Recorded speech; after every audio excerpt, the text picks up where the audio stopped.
Tonight, we are going to wander through a part of history that almost feels like a dream. Not the loud history, the big empires everyone argues about online, but the quiet corners, the strange places, the kingdoms that rose, shone for a moment, and slipped away again while no one was watching. The kinds of empires that make you pause and say, wait, that was real. Let the room soften around you. Let the noise fade out. Before we begin, make sure to like this video, because it helps more people find these unusual stories. Share your thoughts or theories in the comments side. Always love reading what you think. And if you haven't yet, subscribe to the channel and tap the notification bell so you never miss new documentary episodes like this one. Imagine yourself sitting beside a small lantern, the kind that hums a little when the flame settles. Outside, the world is quiet. Inside, we are about to open a door to forgotten stories that drift between myth and fact. Stories that sound made up but were once as real as sunrise. Tonight, we travel to the empires people rarely mention.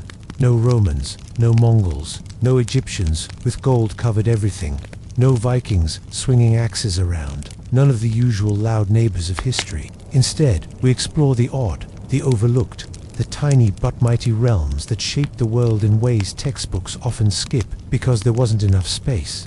Or maybe because the stories felt too strange to fit neatly into a chapter. You could call these places history's background characters, but that wouldn't be fair. Many of them were brilliant. Some were bizarre.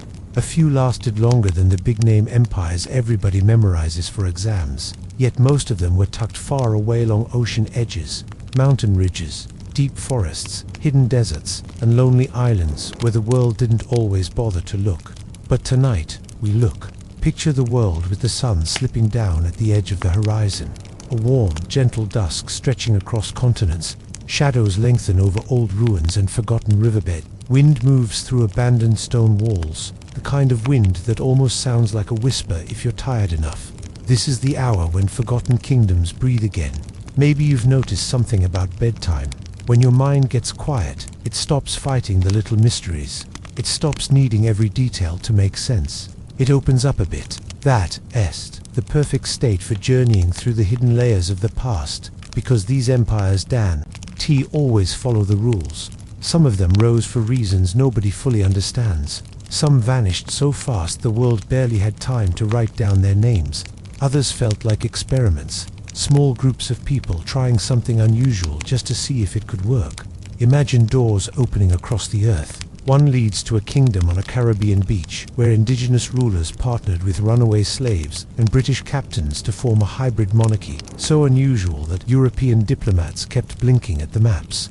Another leads to an ancient African empire that controlled 2 seas and left behind towering stone needles as tall as silence. Another opens to a Bronze Age power so forgotten that scholars thought it was made up until someone literally dug up its capital. Others take us to underwater ruins in Cambodia, 2 peaceful kingdoms with no armies, 2 cultures buried in desert sand, 2 island empires that ruled waves with nothing but stars as their compass. We won't rush through any of them. This is not the fast food version of history.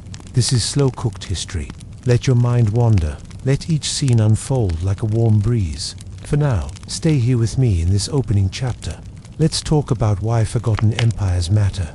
The funny thing about history is that it's not the story of the strongest. It's not even the story of the smartest. It's the story of whoever left the biggest pile of stuff behind. Romans left ruined cities. Egyptians left pyramids. The British left, well, a lot of paperwork and some railways. But many smaller empires left only whispers ruins, washed away by storms. Temples swallowed by vines. Languages that dissolved when the last speaker went quiet. But a small empire with a small footprint doesn't mean a small meaning. Some shaped trade routes, some shaped religion, some shaped art, or technology, or diplomacy. Some simply prove that human creativity shows up everywhere, even in the most unlikely places. And some were strange, delightfully strange. The kind of strange that makes you tilt your head and think, okay, who came up with that idea? The kind of strange that gives these empires a charm the big ones don't always have. And that is what makes them perfect for a bedtime story. Because bedtime stories don't need to shout. They don't need explosions or giant battles. They just need to carry you somewhere far away and hold you there gently. Tonight, our journey begins with curiosity. Not the loud, restless curiosity of daytime, but the soft, wandering curiosity of night, the one that lets you imagine a kingdom made of stilt houses rising over moonlit water, or an empire carved into a cliff so high the clouds drift through the windows, or a desert city where mummies with blue eyes sleep under layers of sand. These places are real, even if they sound unreal. If you were standing in each one at night, far from modern noise, far from lights, you might feel what the people of those empires felt. The closeness of the land, the slow movement of wind, the soft glow of fires, the unhurried rhythm of old life. History is not always loud. Sometimes it is quiet, patient, and almost shy. And that's why these forgotten kingdoms are perfect for this kind of story. Because they linger. They leave space for imagination. They let you drift slowly, calmly into a world where human beings tried many different ways to live, to rule, to worship, to trade, and to make meaning. Tonight, and in the chapters ahead, we will step into 20 of these realms. Each one is like its own dream, shaped by geography, belief, fear, hope, ambition, and sometimes pure accident. Some will make you smile. Some may make you feel a little sad. Some might make you wonder why humans stopped trying ideas that actually seemed pretty clever. And some will leave you with that quiet feeling you get after a good story, the feeling that the world is bigger than you thought. Before we begin, take one more slow breath. Let the day melt off your shoulders. You're safe here, wandering with me through the soft shadows of forgotten history. When you're ready, we will step into our first strange empire, a kingdom built on the edge of Caribbean surf, guided by local chiefs, British sailors, and runaways who became nobles. A place outsiders once called the Mosquito Kingdom. But that is chapter 2. For now, drift a little. Let the lantern dim. History's forgotten empires wait quietly in the dark, and we will meet them one by one. Let's step quietly now into our first strange empire. The room is dim, the night is soft, and the world outside is busy falling asleep. This is the perfect moment to sail slowly, gently toward the Central American coast, where warm Caribbean waves roll in like a sleepy heartbeat. If you look out across that moonlit water, you might see a thin strip of land. Forests stretch back into the dark, and the air is thick with the smell of salt, wood smoke, and the kind of humidity that makes even your eyebrows sweat. This is the homeland of a kingdom most people have never heard of, a place with a name that sounds more like summer insects than a royal dynasty. Welcome to the Mosquito Kingdom, or as Europeans insisted on calling it, the Mosquito Kingdom. Now, before your mind starts imagining a royal court full of bug-sized crowns and tiny mosquito thrones, no, absolutely not. The kingdom did not get its name from mosquitoes. It came from the Mosquito people who lived along the Caribbean coast of what is now Nicaragua and Honduras. But Europeans being Europeans, well, you know how they are with names. So yes, this was the Mosquito Kingdom, and no, the branding was not great. But the story is incredible. Imagine a beach lit by moonlight, waves sliding in, palm trees making that soft she sound, like they retrying to keep the forest quiet. Along this coastline, sometime around the early 1600s, a small indigenous society began moving toward a very unusual kind of monarchy. It wasn't a classic European court, and it wasn't a typical Central American kingdom either. It was something new, something that formed right at the crossroads of cultures. One of the strangest parts of this kingdom's story is how many different people helped shape it. The Mosquito interacted with British sailors, escaped African slaves, merchants, missionaries, and the occasional confused Spanish officer who wandered in and immediately regretted his choices. By the late 1600s, the kingdom had a king, a royal council, nobles, and even titles, all blending Mosquito traditions with British-style governance. But it wasn't rigid or fancy. No heavy crowns or gold-dipped robes. Mosquito rulers were warriors, sailors, negotiators, and occasionally pirates, best friends. And speaking of pirates, yes, they show up in this story too. Because of course they do. It's the Caribbean. The British liked the Mosquito because they lived in a perfect spot to annoy Spain. The Spanish hated the Mosquito because they lived in a perfect spot to annoy Spain. And the Mosquito, they were very aware of this and used it like pros. They formed alliances with England, traded goods, learned English, politeness, and somehow stayed independent for centuries, even though three major powers kept trying to meddle in their business. But here's where the story gets even stranger. Part of the Mosquito elite nobles, warriors, and sometimes future kings were descendants of runaway African slaves who escaped Spanish plantations and found shelter among the Mosquito. Instead of remaining outsiders, these Africans were welcomed, adopted, and absorbed into Mosquito families. Over generations, a new mixed Afro-Indigenous nobility formed. They were strong, respected, and often ended up in leadership roles. Imagine that, a kingdom built by indigenous leaders, runaway slaves, and British alliances all working together on a coastline where most European powers barely understood who lived where. If textbooks were movies, this kingdom should have won an award for most unexpected cast. Let's zoom in closer. Picture a small settlement at night. Wooden houses on stilts, canoes pulled up along the shore, a bonfire crackling softly while people pass bowls of something warm and smoky. In the center sits the king, maybe British educated, maybe not, with the authority to negotiate treaties, settle disputes, and occasionally tell some very confused Spanish governor to go away. The British even went so far as to formally recognize the Mosquito monarchy. They treated Mosquito kings as allies, sometimes useful, sometimes inconvenient, but always important. British diplomats visited. They brought gifts, clothes, letters, and this is very British paperwork. Lots of paperwork. By the 1700s, the Mosquito Kingdom controlled a long stretch of coastline and had a navy of fast boats crewed by warriors who moved through mangroves and rivers like shadows. They were famous for their skill at sea. They raided Spanish settlements with British encouragement, protected trade routes, and could navigate shallow waters better than any European ship. The kingdom had structure it wasn't chaos. They had regional leaders known as the governor, the general, and the admiral, each ruling different sections of the coast. These titles came from the British, but the Mosquito adapted them with their own traditions and authority systems. Picture it like a royal council meeting in a hut overlooking the sea, waves rolling in, crickets singing in the forest, leaders debating both local issues and global politics. Calm on the outside, very complicated underneath. But the most fascinating part of this empire was its identity. It didn't follow one single culture. It was a mosaic, a blend of indigenous ways, African heritage, and British influence, all tied together by the Caribbean coast. That mix gave the kingdom flexibility. It let them negotiate with the British, fight the Spanish, trade with whoever passed by, and maintain independence longer than most small states in the region. While empires rose and fell around them, the Mosquito carved out a life where they were neither isolated nor controlled. And somehow, this strange coalition lasted nearly 3 centuries. Eventually, in the late 1800s, the kingdom began to fade as modern Central American republics formed and foreign powers shifted their interests. By 1894, Nicaragua took direct control and the monarchy officially ended. But even then, Mosquito communities stayed resilient, holding on to culture, traditions, and identity. Tonight, though, we remember the kingdom as it was. Quiet beaches, moonlit boats, a mixed royal court, warriors who slipped through mangroves like ghosts, and a monarchy that worked because everyone involved accepted that this coastline was their homeland. They would protect it. Not many people talk about the Mosquito Kingdom, but maybe that's why it feels so dreamlike. An empire made of wood, water, alliances, and stories that almost feel too unusual to be true.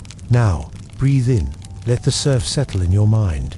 The coastline grows quiet, the moon rises higher, and somewhere in the distance, the next forgotten empire waits for USA realm of stone monuments, ancient trade, and a kingdom that once controlled to seas. We sail there next, to the world of act. Close your eyes for a moment, or keep them open if you read the type who falls asleep too fast, and imagine the world just before sunrise.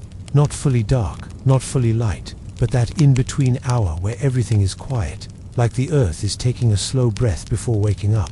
Now picture a mountain plateau rising high above the land. The sky is a deep blue, fading into soft purple. A cold wind moves across stone pillars that have stood for thousands of years. Below them, the world stretches toward to seize the Red Sea to the east and the Gulf of Aden curling toward the south. This is Axum, an empire that most people today barely know existed, but in its time, everyone knew its name. The Axumite Empire once sat like a jewel in the Horn of Africa, shining between worlds. Rome knew Axum, Persia knew Axum, traders from India, Arabia, Egypt, and the Mediterranean all recognized its wealth and its power. If ancient empires had group chats, Axum would have definitely been in it, probably sending sunrise photos and bragging about its ports. Let's wander into this quiet dawn together. The air is cool. The mountains are dark silhouettes, and in the center of it all stands one of Axum's most mysterious sights. The steely giant carved stone pillars rising so tall you have to tilt your head back to take them in. Some are the height of a modern building. Some are decorated with windows and doors carved into the stone, like stone skyscrapers for spirits. The tallest ones that still stand today look like ancient guardians watching over the valley. They don't shout, they don't sparkle, but they radiate the kind of quiet confidence that whispers, "Yes, we were important. Sit down. We'll tell you the story." Thousands of years ago, Axum was already a major trading center, connecting Africa with the Arabian Peninsula and the wider world. When Roman ships crossed the Red Sea, they often stopped at Axum's ports. The empire controlled vital trade routes in ivory, gold, frankincense, myrrh, spices, and even live animals, because apparently ancient royals really enjoyed having exotic pets to flex on their neighbors. Imagine an early morning marketplace in Axum, dusty roads, camel caravans arriving from inland Africa, sailors coming ashore from the Red Sea, merchants calling out in several languages, nobles moving through the crowd in embroidered cloaks, and somewhere in the background, a priest ringing a small bell to signal morning prayers. Axum was not just busy, it was connected. Traders brought news from Rome, stories from India, myths from Arabia, and gossip from places that no longer exist. The empire sat at such an important crossroads that it shaped the flow of goods between continents, and Axum thrived. They even minted their own coins, which was a big deal in ancient times. Most small kingdoms didn't bother, but Axum stamped gold, silver, and bronze coins with elegant faces and inscriptions, not just for trade, but as a flex, a way of saying, "We are part of the big leagues. Thank you very much." Some coins had a sun and moon symbol. Others had a grain stalk or a royal portrait with a crown that honestly looked a bit uncomfortable to wear. Later, when Axum adopted Christianity, the coins changed again. Crosses replaced old symbols, showing how the kingdom embraced its new identity. Yes, Axum was one of the earliest states in the world to officially adopt Christianity, long before most of Europe. Around the 4th century, under King Azana, Christianity spread quietly across the empire, not through force, not through fanfare, but through gentle adoption, local tradition, and slow blending with older beliefs. It wasn't loud, it wasn't dramatic, just the kingdom shifting its spiritual heart. But Axum wasn't just a religious or commercial power, it was a maritime empire that literally controlled the seas. From its ports along the Red Sea and the Gulf of Aden, Axum moved goods between Africa, India, Arabia, and the Mediterranean world. Their ships, sleek, practical, built to handle storms, sailed back and forth, carrying everything from textiles to animals to fancy metalwork. If the sea had highways, Axum controlled several, and while they weren't the kind of empire that went around bragging about conquests, they did expand. They even crossed the Red Sea and controlled parts of what is now Yemen for a period. Imagine that tan African empire ruling a slice of Arabia long before global empires were even an idea. Axum was impressive, quietly powerful, beautifully organized, and deeply connected to the world. But like many great civilizations, its story eventually faced a long twilight. Historians still debate exactly why Axum declined. Some blame climate change droughts that made farming harder. Some point to shifting trade routes that bypassed Axum's ports. Some say the rise of new powers in the region cut Axum off from the Red Sea, and others think it was simply the slow, natural fading of an overworked empire. Whatever the cause, by the time Axum's decline settled in, the Stele still stood tall, watching over a changing landscape. The empire retreated from its coastal centers and moved inland to higher, safer regions. The great ports fell silent, the trade caravans dwindled, the royal courts grew smaller, and eventually, the world moved on. But Axum never fully disappeared. Its legacy survived in the Ethiopian highlands through language, religion, architecture, and cultural memory.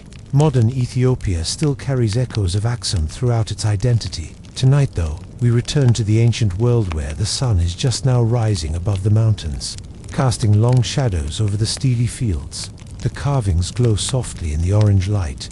Birds begin to wake. Merchants stretch their arms after a long night's rest.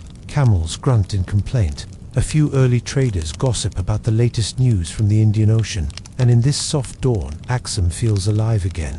Not shouting, not demanding attention, just standing calmly, like it always has, offering its story to anyone quiet enough to listen.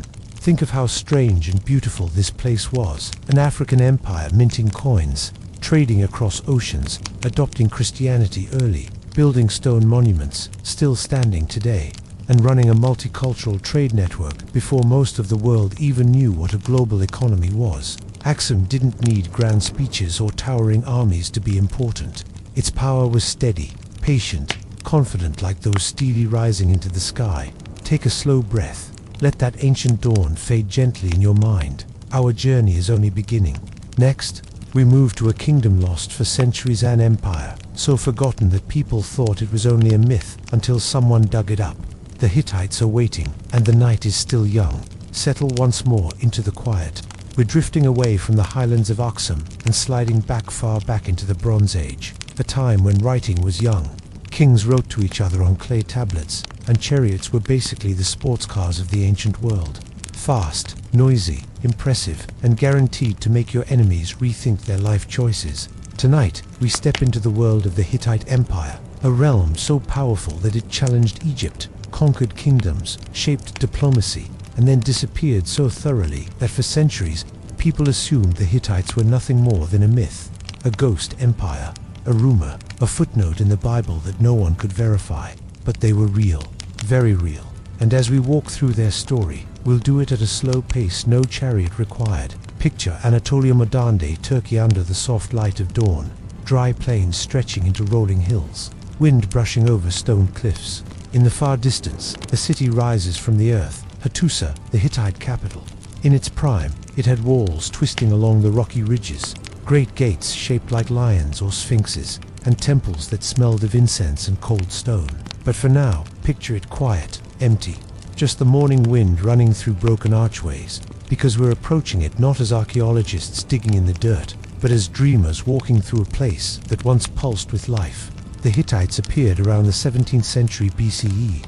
They didn't start as an empire. They were highland people, farmers, warriors, herders who learned quickly how to survive in a land of mountains, rival tribes, and opportunities. Over time, they built alliances, then armies, then cities, and finally an empire so large it brushed against Mesopotamia in the east and the Aegean Sea in the west. Their secret weapon, chariots, lots of them. Now, not the light, nimble chariots of Egypt.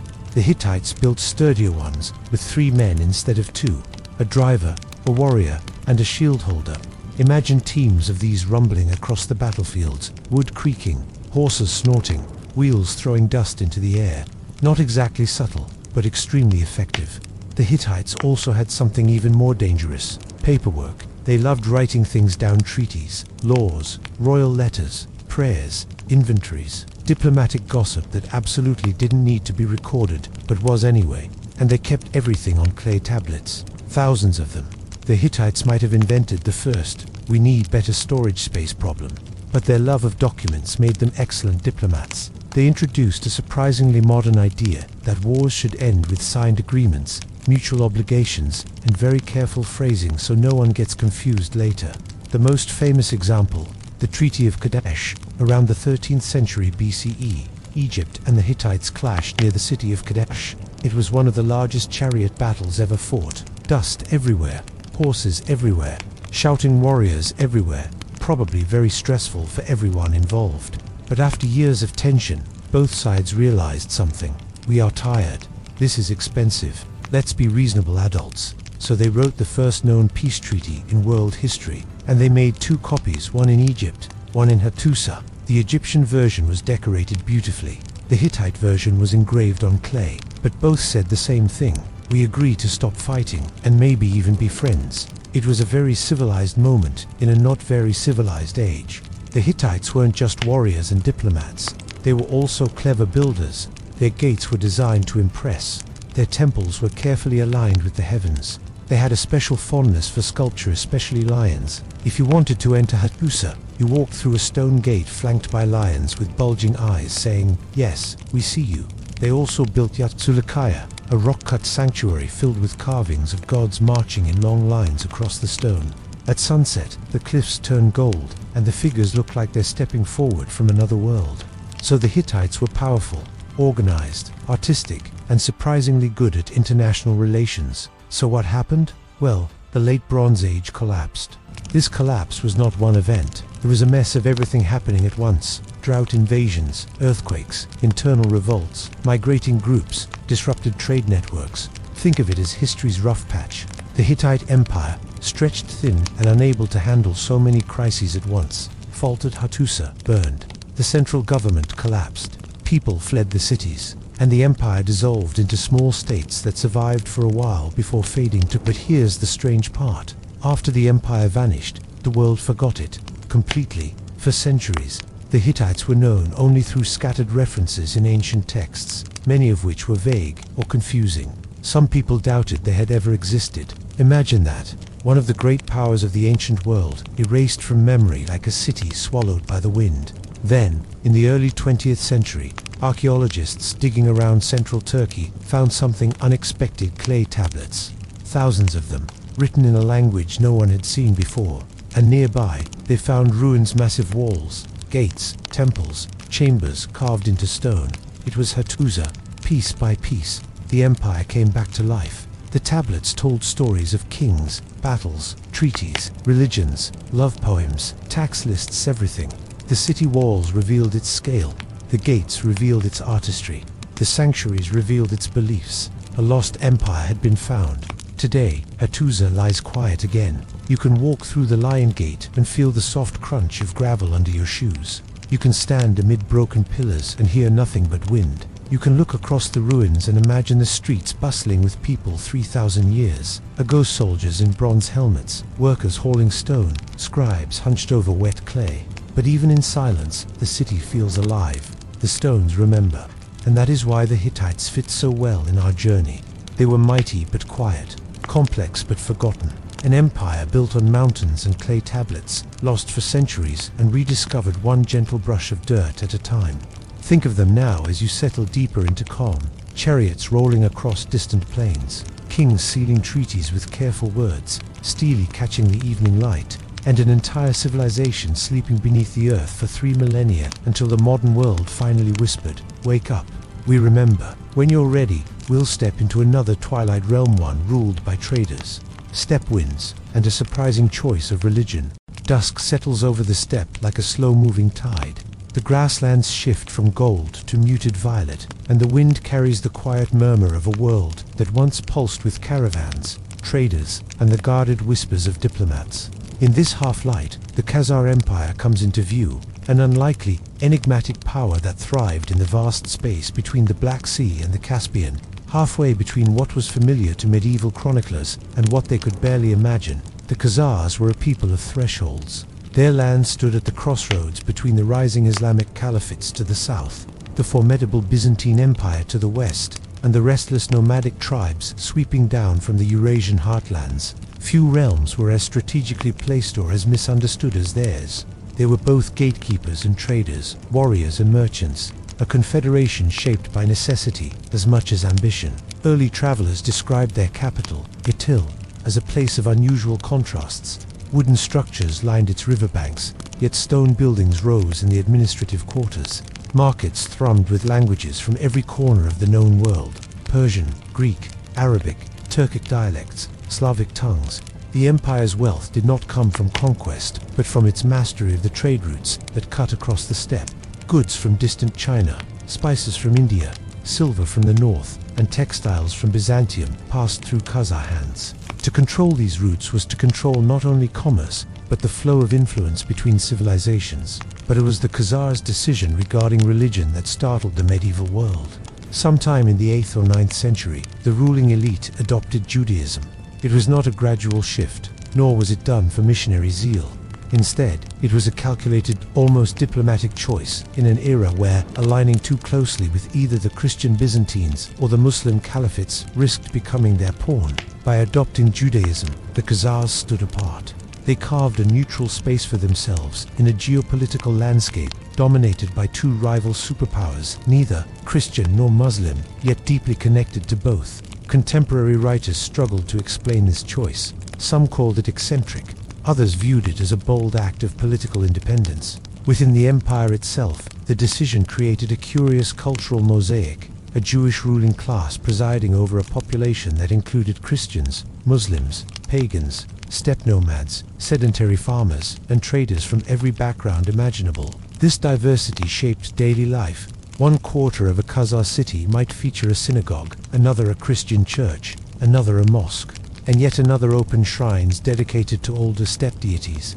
The empire was less a single culture and more a marketplace of ideas, traditions, and alliances. Diplomats often left with the impression that they had visited a place where identity shifted with the wind, yet the Khazars themselves seemed perfectly at ease with this fluidity. For centuries, they held firm as a buffer state. Their armies clashed with Arab forces in the southern passes, slowing the expansion of the caliphates into Eastern Europe.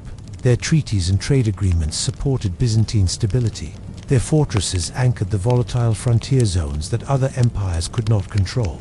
To the outside world, they were both a mystery and a necessity, a strange empire whose existence helped maintain a precarious balance of power. And then, almost as quietly as they emerged, the Khazars faded. The rise of the Rus, shifting trade routes, and mounting military pressures gradually eroded their hold. Their cities were captured or abandoned, their influence dispersed, their identity absorbed into the populations that followed. By the 12th century, the empire that once confounded both chroniclers and kings had slipped into near obscurity. Yet at dusk, when the steppe falls silent, it is possible to imagine their world again. Caravans approaching the river ports, emissaries exchanging coded words, and the glow of lanterns in a capital where synagogues, churches, and mosques stood side by side. The Khazars built a realm unlike any other, a forgotten kingdom, defined not by what it conquered, but by the deliberate choices it made to remain uniquely, startlingly, itself. As the night drifts on, the Khazar world starts to feel less like a borderland and more like a big, wandering crossroad. Every small detail of their society hints at how many different paths met here. You had Turkic steppe nobles talking policy with Jewish scholars, Slavic merchants haggling next to Persian traders, and travelers from the Caucasus carrying stories from far-off valleys. It was a bit like someone took the whole region, shook it gently, and let all the cultures settle wherever they pleased. And somehow, the Khazars made it all work. One of the strangest and calmest parts of their story is how steady their empire remained. The steppe was not exactly famous for long-lasting peace, but the Khazars managed something close to a controlled quiet. They built fortresses, yes, but they also built a political system that let cultures and religions coexist without constant trouble. Maybe it helped that everyone had someone else to trade with. Maybe it helped that the government was extremely practical. Or maybe it helped that the Khazars really did not enjoy unnecessary chaos. They liked tax revenue, and tax revenue sleeps better when the borders are calm. Their capital, Atil, was a two-part city split by the Volga River. On one side lived the merchants and common folk. On the other side lived the elite, the palace, and the court. You can imagine the slow flow of the river at dusk, carrying boats loaded with furs, honey, salt, wine, silk, and whatever else wandered into Khazar hands. Lanterns flickered on the water. Merchants whispered deals that, if you're honest, probably made someone very rich and someone else very confused. And somewhere inside the palace, royal scribes were copying Jewish texts, while next door a group of visiting diplomats tried their best to figure out exactly how this empire worked. More than once, a foreign ambassador must have stepped out into the night air, stared at the sky, and wondered if they had misunderstood everything their whole life. The Khazars liked it that way. Confusion was good for diplomacy, but even a wealthy, stable empire cannot avoid the shifting winds of history forever. Over time, pressures grew on all sides. New powers rose, old trade routes shifted. The Khazars, who had once stood like a shield between East and West, found themselves pressed harder and harder. The Rus states to the north grew stronger and more ambitious. The expanding powers of the steppe were not always friendly. The Islamic world to the south changed its alliances, and suddenly the Khazars were not the ones choosing the terms. Even then, they held on longer than anyone expected. Their diplomacy stayed clever, their trade stayed active, their cities stayed busy. But eventually, the quiet strength that had defined their world began to thin. Their decline was not a single dramatic collapse.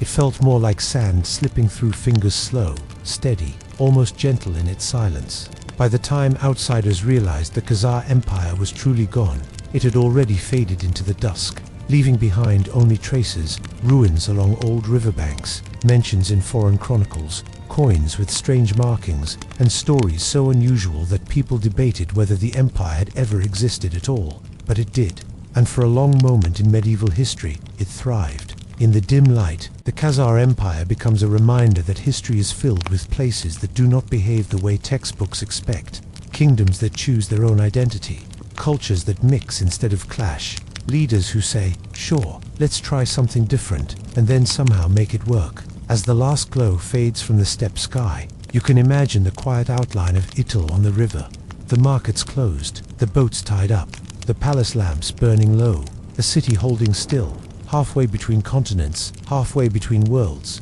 dreaming in its own strange, peaceful language. And with that soft picture, the Khazar Empire settles back into the nighttime empire that never fit the usual mold, and perhaps never wanted to. Just let it drift, like a slow river under a fading moon. Let the quiet carry you east now, far from the steppe and the Khazar courts, past mountains and deserts, and into the humid, winding river deltas of Southeast Asia. Here lies the Funan Empire, an early kingdom built not on highlands or deserts, but on water, a realm that thrived along the Mekong and Basak rivers, where stilted villages drifted above tides and mangrove forests whispered in the night. Imagine the rivers at dawn. Mist curls along the water like smoke from an invisible fire. The air is thick and smells faintly of earth, fish, and blooming orchids. Canoes glide silently over the glassy surface, paddles dipping with barely a ripple. Along the banks, wooden stilt houses lean above the water, their reflections shaking slightly in the current. In this quiet, you can almost hear the heartbeat of an empire. Funan existed from around the 1st to 6th centuries CE, and it was a kingdom of water and trade. Unlike empires that rise on mountains or plains, Funan grew by moving along rivers and across coasts, trading goods, culture, and ideas. It had no stone walls like Hattusa, no desert forts like Axum, yet it was surprisingly powerful and sophisticated. Its strength came from understanding the flow of rivers as well as the flow of human ambition. The Funanese built stilt cities where daily life floated above the water. You could walk along narrow wooden pathways connecting homes, markets, and temples. Canoes were not leisure vessels, they were streets, highways, and marketplaces all at once. Merchants paddled from house to house, from one community to another, trading rice, metals, beads, and precious woods. The movement of goods mirrored the movement of the empire itself, fluid, adaptable, and constantly reaching outward. This empire was also shaped by its neighbors. China knew Funan through records of tribute missions and trade delegations. India influenced Funan's art, religion, and governance. Hindu and Buddhist ideas arrived along with traders, gradually mixing with local beliefs. Funan's kings were curious and practical. They adopted what worked and allowed different traditions to coexist. Temples rose along the riverside, dedicated to Hindu gods, while monks meditated quietly in corners of stilted towns. It was a culture of quiet openness, ready to absorb new ideas without losing its own identity. Picture a royal court in Funan, not built from stone, but from teak and bamboo, roofs angled sharply against tropical rains. Inside, the king perhaps, dressed in bright silk or lightly armored for ceremonial appearances, receives envoys from India, merchants from Java, and officials from nearby Khmer tribes. Documents and letters are exchanged, gifts are presented, ivory, pearls, rice, exotic animals. Diplomacy here is about movement, observation, and knowledge of tides as much as words. Someone unfamiliar with rivers might get lost on the way, but the Funanese knew every channel and tributary as if the water itself spoke to them. Their maritime power was subtle. Funan's ships were not enormous war galleys. They were smaller, versatile, able to travel rivers and coasts alike. These vessels could carry cargo or troops, depending on the need. Funan's strength was not in brute force, but in connectivity, trading routes, alliances, and influence. The empire controlled enough commerce to be wealthy, but not so much that it drew overwhelming attention from more militaristic neighbors. It was a kingdom of quiet efficiency, of well-planned logistics, of slow but unstoppable movement. And yet, for all its organization, Funan has left only fragments behind. Archaeologists have uncovered remnants of stilted houses, ceremonial platforms, and artifacts of trade beads from India, coins from China, but much of the empire is now hidden beneath sedimented rivers and forest overgrowth. Some scholars liken exploring Funan to diving into a half-forgotten dream, glimpses of structure, flashes of beauty, and many mysteries that refuse to surface fully. Even Funan's disappearance feels gentle. By the 6th century, it slowly gave way to the Chenla kingdom. Cities shrank, rivers shifted course, and people gradually moved inland or joined emerging polities. No catastrophic conquest, no fiery destruction, just the steady, quiet change of time and nature. Rivers that once carried kings and merchants eventually returned to their natural rhythm, leaving traces of human ingenuity hidden beneath the forest canopy. Think of Funan as a lesson in subtlety. Empires do not always need walls, armies, or grand monuments to thrive. Sometimes the secret lies in connection, the ability to link communities, to facilitate trade, to navigate both water and diplomacy. Funan understood that geography could be an ally, that the rivers themselves were partners in governance, and that absorbing ideas from afar could strengthen rather than dilute a culture. Its power was quiet, almost invisible, yet undeniable. Imagine standing on the bank of the Mekong at dusk. The sun falls low, the sky painted in shades of pink and gold. A canoe glides past silently, carrying rice and pottery, a merchant and a monk, perhaps a foreign envoy or a local fisherman. Lanterns flicker on stilted homes, casting golden reflections on the water. Somewhere in the distance, a temple bell chimes softly. That is Funan, an empire of movement, light and calm, existing in harmony with its environment, thriving through flexibility and understanding. There is also a sense of playfulness in imagining this world. You can picture a king laughing quietly as a trader from India fumbles with bamboo tokens, or villagers exchanging stories about distant lands, while children chase fish along the shallow edges. Life in Funan was pragmatic, yes, but also full of the small joys that make a civilization human: curiosity, learning, and quiet pride in what they had built together above the rivers. And in remembering Funan now, we can see the delicate balance it achieved between land and water, tradition and foreign influence, stability and flexibility. The empire did not conquer by force alone. It did not demand compliance. Instead, it used subtlety, strategy, and ingenuity to hold together a network of communities stretched along vast waterways. And that is why, even after it faded from prominence, it remains a compelling whisper from history, a kingdom whose presence is felt more in the rhythm of rivers than in the clash of armies. As you imagine it, let yourself drift with the currents. Think of the calm sweep of water under wooden hulls, the soft chatter of markets along the banks, the flicker of lanterns at dusk, and the quiet presence of kings and monks alike, moving through the empire with measured steps. Funan's story does not shout, it hums, and in that hum there is an echo of something enduring, the beauty of a civilization built on connection, not conquest, and on harmony, not fear. So let the rivers carry you a little longer. Float gently through stilted cities, past temples half hidden in the mist, past traders counting coins in the quiet of twilight. Imagine the empire as it might have looked and sounded, alive, fluid, and calm. Funan teaches that empires can thrive quietly, that power can be subtle, and that sometimes the most lasting civilizations are those that move with the world instead of against it. And as the night deepens, let the memory of Funan fade slowly into the darkness, like water flowing beneath the stars, carrying the whispers of a forgotten maritime empire that once lived entirely on the rhythm of rivers. Now let your mind drift across the Pacific to the foggy coasts of ancient Peru.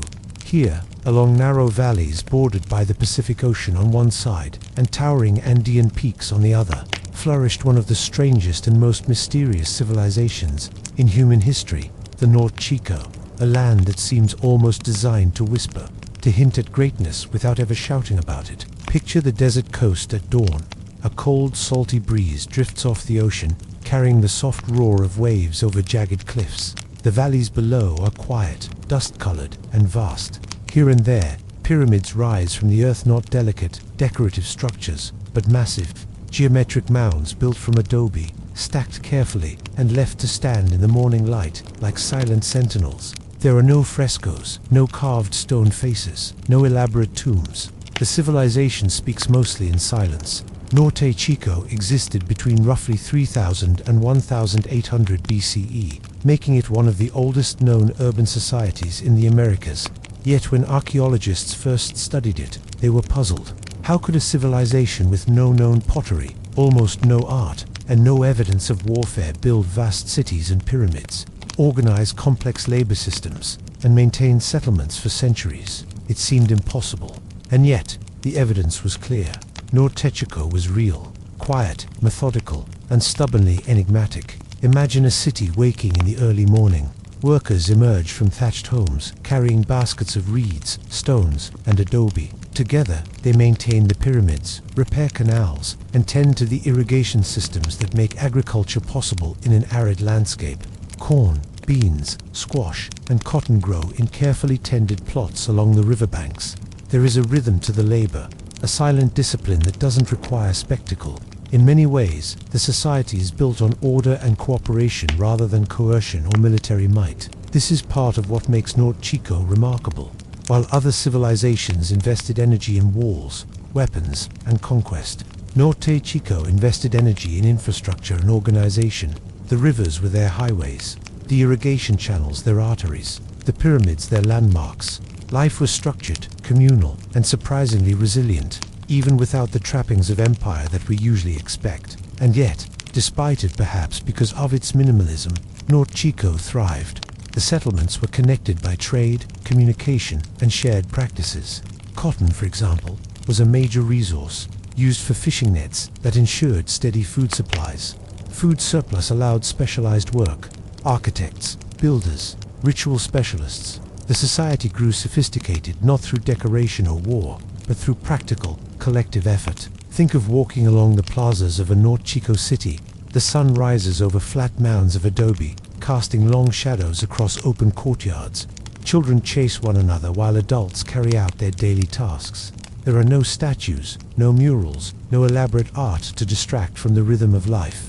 And yet, there is elegance in the simplicity. The cities themselves are art, though unadorned, geometric, purposeful, and designed to endure. Even the religion, insofar as we can reconstruct it, seems to have been understated but meaningful. Evidence suggests ritual centers existed atop some pyramids, perhaps used for ceremonies related to water, fertility, or celestial events. There are no massive depictions of gods or kings, no temples adorned with carvings. Instead, the sacred appears integrated with the everyday, a pyramid atop a hill, a carefully dug canal, the alignment of structures with seasonal sunlight. Religion and practicality blend seamlessly. Perhaps the most unusual thing about Norte Chico is how quietly it exerted influence. Unlike empires that expand through conquest, Norte Chico's power was local, subtle, and sustainable. Its cities were hubs of coordination and innovation rather than military dominance. It reminds us that civilization can exist on organization, knowledge, and communal work, even when the usual markers of empty walls, armies, luxury, or art are absent. And then there is the question of disappearance. By around 1800 BCE, the major urban centers of Norte Chico had been largely abandoned. Why? Theories abound. Maybe the rivers shifted. Maybe soil fertility declined. Maybe societal changes or new climatic patterns made agriculture less sustainable. Unlike the loud collapses of empires burned by invaders, Norte Chico faded quietly. Its ruins left pyramids and plazas standing as if the people had simply walked away and whispered, "Keep them safe for later." Now picture the scene at sunset. The river glints orange in the low light. Shadows stretch across pyramids that have survived millennia. A gentle wind stirs dust and reeds. The once bustling plazas are empty, save for the occasional animal or bird. And yet, you feel the pulse of human ingenuity that once animated the space. It is subtle, almost like a heartbeat, slow and steady, echoing through time. Perhaps this is why Norte Chico belongs on our journey. Its story is one of quiet determination, of civilizations that thrive without war, without ornate art, without extravagant displays of power. It teaches that strength does not always roar. Sometimes it hums, like the flow of a river, the careful stacking of adobe, or the slow, precise coordination of people who know how to live together and work together over centuries. And in imagining it, you can let yourself drift. Think of the rivers gliding through the valleys, the pyramids standing calm under the stars, and the daily lives of people whose labor, organization, and cooperation built something enduring. Norte Chico does not demand attention. It earns it softly, gently, in the careful placement of stones and the quiet rhythm of survival. Let your mind linger on the simplicity and the mystery. A civilization that left almost no art, no weapons, and almost no ceramics, yet built a society that endured long enough to impress us thousands of years later. Its silence is part of its power. Its restraint is part of its wonder. And as you settle deeper into calm, imagine walking its streets, touching the cool adobe, hearing only the distant whisper of the river, feeling the strange comfort of a civilization built entirely on quiet, collective effort. And as the night deepens, let the memory of Norte Chico fade slowly into the darkness, a whisper of human ingenuity that endured without fanfare, without conquest, without spectacle. A reminder that empires can rise and influence the world in subtle ways, and that sometimes the most remarkable stories are those that speak in hushed tones rather than shouts. Let the night carry you now to a rugged mountain realm, perched between the Taurus mountains of Anatolia and the Euphrates River. Here lies Kamajin, a kingdom that may be small in size but vast in imagination. It was a place where East met West, where Greek statues rubbed shoulders with Persian symbols, and where one ambitious king sought to create not just an empire, but an entire world of his own design. Picture the sun sinking behind jagged peaks. Shadows stretch across terraced fields and narrow valleys. From a distance, the royal palace sits like a jewel, catching the last rays of light. The air smells faintly of stone, wild herbs, and river mist. Somewhere below, rivers wind through the land, carrying water, life, and the quiet murmur of a people who understood both the traditions of the past and the ambitions of the present. Kamajin existed roughly from the 2nd century BCE to the 1st century CE, in a space that today is part of southeastern Turkey. Though small, the kingdom held a strategic position. It served as a bridge between cultures, a crossroads of ideas, and a buffer zone between larger powers like Rome and Parthia. Its importance was subtle. It was rarely the target of major wars, but it was constantly watched, negotiated over, and admired. To outsiders, it might have seemed like a curious little mountain kingdom, but within its borders, something remarkable unfolded. The most famous figure in Kamajin's history is King Antiochus I. He was ambitious, clever, and perhaps a little theatrical. Rather than simply ruling his people, he sought to rule the story of his kingdom, its image, its culture, and its connection to the divine. To do this, he constructed something extraordinary on Mount Nemrat, a colossal tomb sanctuary where gods, kings, and ancestors shared space on stone thrones that overlooked the valleys below. Imagine climbing the mountain at dawn. Mist clings to the rocky cliffs, and the world feels suspended between earth and sky. Statues rise from the summit, enormous figures carved in stone, their eyes gazing eternally outward. Some depict Greek gods, some Persian deities, some Antiochus himself, crowned and immortalized among the divine. The effect is surreal, an empire condensed into a mountaintop, a world of belief and power built from imagination and stone. Kamajin's culture was a hybrid, blending Greek art, Persian symbolism, and local Anatolian traditions. The statues are a perfect example. Their robes and postures might feel familiar to a Greek observer, while the crowns and ceremonial motifs would speak to a Persian audience. Antiochus deliberately combined these elements to present himself as a ruler of multiple worlds, not just the land beneath his feet, but the heritage of empires long past. It was, in a way, the first PR campaign in history, but slower, quieter, and carved into granite rather than printed on paper. Daily life in Kamajin mirrored this blend. Farmers worked terraces that had existed for generations, cultivating wheat, barley, and vines. Traders carried goods over mountain passes and down to river valleys, negotiating with merchants from Rome, Parthia, and the smaller towns tucked along the trade routes. Artisans carved stone, molded clay, and fashioned jewelry that reflected a variety of influences. The kingdom was small, but it thrived by embracing diversity and turning its strategic position into a strength. Religion in Kamajin was equally inventive.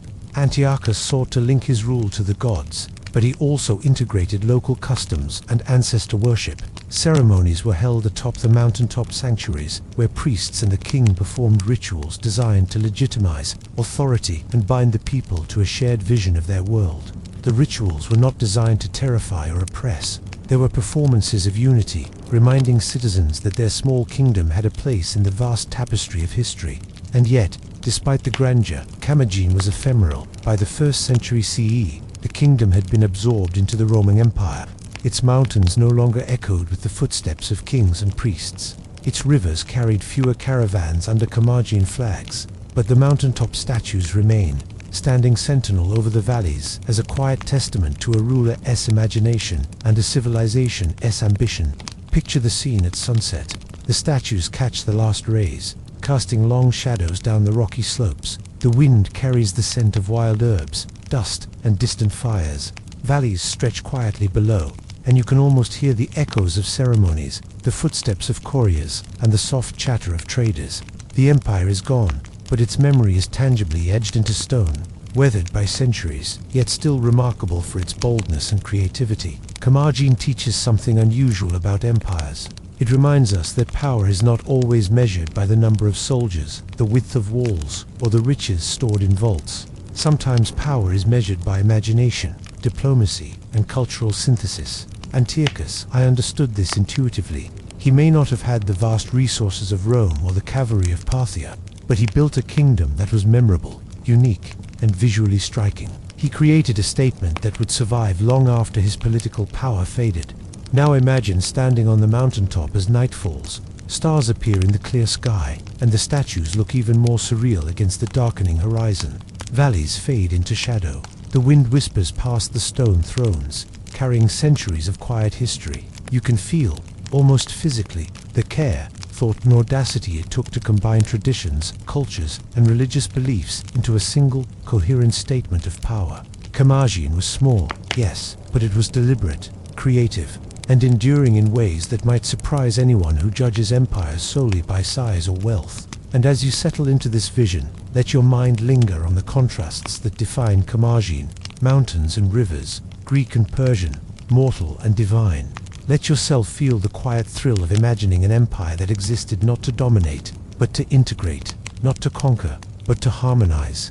Let the statues, the temples, the terraces, and the trade routes drift like gentle thoughts across the night. The Commagene kingdom was a brief spark in history, but one that shines clearly if you pause long enough to see it. It is a reminder that empires do not have to be huge or long-lasting to be fascinating. Sometimes it is the blending of worlds, the courage to imagine differently, and the subtle assertion of identity that leaves the most lasting impression. And as night fully embraces the mountains, let Commagene fade slowly into the quiet. The statues watch over the valleys, the winds sweep down the slopes, and the empire becomes part of the landscape itself. Its story is soft, deliberate, and unforgettably an empire of imagination standing quietly at the crossroads of worlds. Let your imagination rise now to the roof of the world. The air is thinner, colder, and stiller. Mountains stretch endlessly, capped with snow, their jagged peaks glowing softly in the first light of dawn. This is Tibet, a land of vast plateaus, sacred lakes, and wind-whipped valleys. And between the 7th and 9th centuries, it was the center of an empire that stretched farther than most people realize, one that for a brief moment almost reached the gates of China itself. Picture the Tibetan plateau at sunrise. The pale light touches the grasslands, the stone outcrops, the monasteries, still in their early forms. In the distance, herds of yaks move slowly across the valleys, and travelers on horseback or mules follow winding mountain paths. This is a land that demands resilience, and the Tibetans built an empire that reflected it: hardy, ambitious, and surprisingly organized. The Tibetan Empire arose under the leadership of Songtsen Gampo, a king whose name is remembered for uniting tribes into a central authority and establishing the foundations of what would become one of the most remarkable states in Asia. He centralized power, forged alliances through both diplomacy and marriage, and codified laws that allowed a sprawling and geographically challenging territory to function as a cohesive unit. It was an empire built on strategy, stamina, and a deep understanding of its environment. By the early 8th century, Tibet had grown formidable. The empire extended across what is today Tibet, parts of Nepal, Bhutan, and even into modern Sichuan and Yunnan provinces in China. Trade and communication routes crisscrossed the mountains and valleys. Caravans carried salt, wool, grain, and precious metals. Ideas, religions, and culture traveled along the same routes. Buddhism, which would later become central to Tibetan identity, began to flow in from India. mixing with local beliefs and rituals in ways that would shape centuries of spiritual practice. And then there were the military campaigns. Tibetan forces were highly mobile, adapted to the rugged terrain, and capable of surprising speed and endurance. It is said that Tibetan armies once approached Chang'an, the great Tang capital, demonstrating their reach and ambition. Though they did not permanently occupy it, this moment illustrates the extraordinary scope of Tibetan power at its peak. They were not just mountain people defending their valleys, they were a force capable of reshaping the balance of Asia. Yet, for all its military might, the Tibetan Empire also understood the subtle arts of governance and cultural integration. Unlike many empires that relied purely on conquest, Tibetans often incorporated local rulers, respecting certain customs while establishing central authority. The empire's administration was flexible, layered, and capable of managing diverse populations across challenging terrain. This combination of adaptability, organization, and cultural integration was central to its durability. Daily life in the empire would have been as varied as the landscape. In high valleys, farmers tended barley and yaks, weaving textiles and tending to livestock. Traders moved along mountain passes, carrying goods over sometimes treacherous paths. Monks and scholars traveled to study, copying texts by candlelight and carving prayer wheels that spun in the wind. The empire was at once martial and spiritual, practical and ceremonial, harsh yet harmonious. Religion played an essential role. Buddhism, gradually fused with pre-existing Bon traditions, provided a spiritual backbone for governance and society. Monasteries were not just places of worship, they were centers of learning, administration, and community cohesion. Kings and nobles patronized religious institutions, understanding that spiritual authority reinforced political authority. And so, even in the remote highlands, empire building and spirituality were inseparably intertwined. But empires, even those built in harmony with their surroundings, eventually faced challenges. For Tibet, internal strife, succession disputes, and pressures from neighboring powers gradually weakened centralized authority. By the 9th century, the empire began to fragment. Regions that had once been tightly bound to the central authority of Lhasa or other key cities began to assert independence. Trade routes shifted, local leaders reclaimed autonomy, and slowly the Tibetan Empire as a political entity diminished, though not entirely. Its cultural, spiritual, and linguistic legacies endured far longer than its political unity. Imagine the plateau at twilight. Snow-capped peaks glow faintly pink. Rivers, streams, and glacial lakes reflect the fading light. Villages light small fires. Yaks settle for the night. Somewhere, a monk chanced quietly in a monastery tucked between cliffs. The empire that once projected power toward China now seems almost like a dream. Vast, ambitious, yet calm in its quiet decline. Its influence persists, not through grand monuments alone, but through the enduring culture, religion, and traditions that outlasted its political reach. Tibet's story is a lesson in the paradoxes of power. Its mountains and valleys limited certain types of conquest, yet inspired forms of governance and organization that allowed the empire to thrive. Its armies could reach distant capitals, yet its greatest legacy lies in cultural and spiritual achievements. It was an empire that demanded resilience from its people, patience from its rulers, and vision from its leaders. And though it eventually fragmented, its impact rippled across centuries, leaving a foundation for identity, belief, and governance that continues to shape the region today. Picture yourself walking along a high valley as night settles. The air is crisp, the stars blaze brightly above. You feel the vastness of the landscape and the quiet echo of centuries of human effort. The empire feels enormous, yet intimate. It is a reminder that power can take many forms, not just armies and walls, but the careful orchestration of society, trade, culture, and belief. Tibet teaches us that ambition can rise alongside patience, and that even in isolation, human ingenuity finds ways to connect, influence, and endure. And as you let your mind drift across these highlands, imagine the Tibetan Empire fading slowly into history. Its cities, its roads, its monasteries most have vanished or changed beyond recognition. Yet the mountains themselves remember. The plateau holds the whispers of kings and monks, soldiers and farmers, traders and scholars. Its stories move like the wind across passes and rivers, carrying the memory of an empire that nearly touched the gates of China, and yet did so with a quiet, enduring presence rather than a roar. Let the calm of the mountains sink in. Imagine the snow, the rivers, the gentle sway of prayer flags. Picture the empire not in battles alone, but in the rhythm of daily life, in the steady flow of commerce, in the transmission of knowledge and belief. Let the stories of the past echo softly in your mind, not as urgent calls to attention, but as a gentle reminder of resilience, adaptation, and quiet ambition. And as night deepens, let Tibet settle into your imagination like a soft blanket. Its vast plateau, its ambitious empire, its spiritual heart all merge into the calm darkness, leaving only the faint glimmer of human endeavor enduring across centuries and peaks. An empire that nearly reached one of the greatest cities of the medieval world now drifts peacefully into quiet memory, a testament to vision, endurance, and the subtle, enduring power of connection. Now let your mind drift north and east to the vast, dry expanse of the Tarim Basin in what is now Xinjiang, China.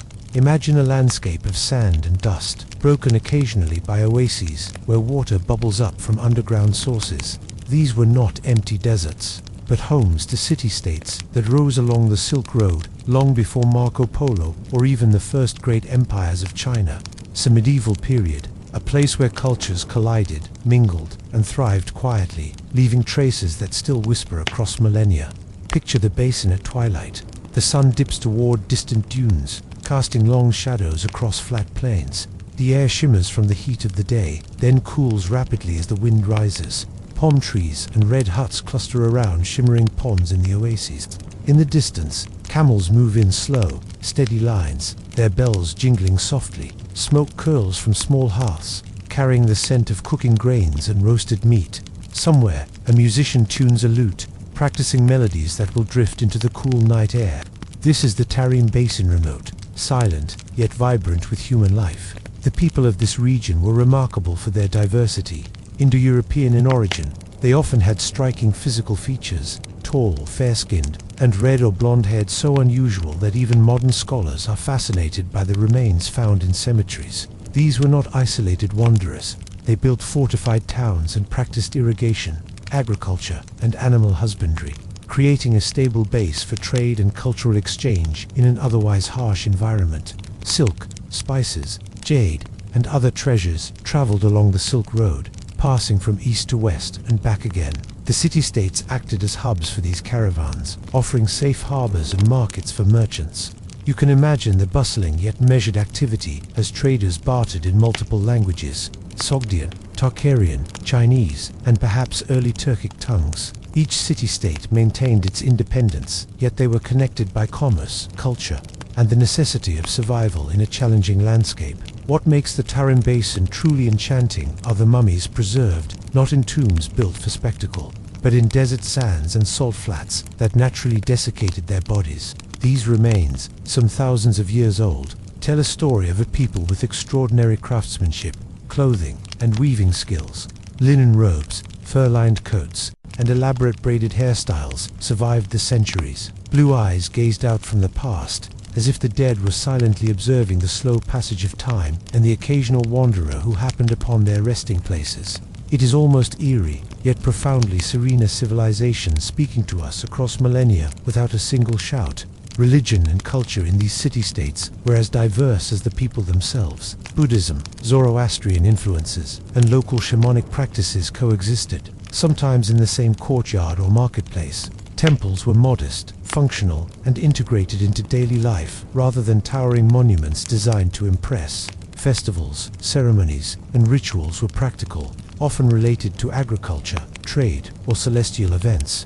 In this quiet way, culture flourished subtle, enduring, and harmoniously intertwined with everyday survival. Picture a caravan arriving at an oasis city as night falls. Camels kneel to the sand, merchants unload goods, children peer curiously at foreign coins. The faint scent of incense rises from a nearby temple. Traders exchange news of distant kingdoms, of wars and empires. Yet here in the basin, life follows a slower rhythm.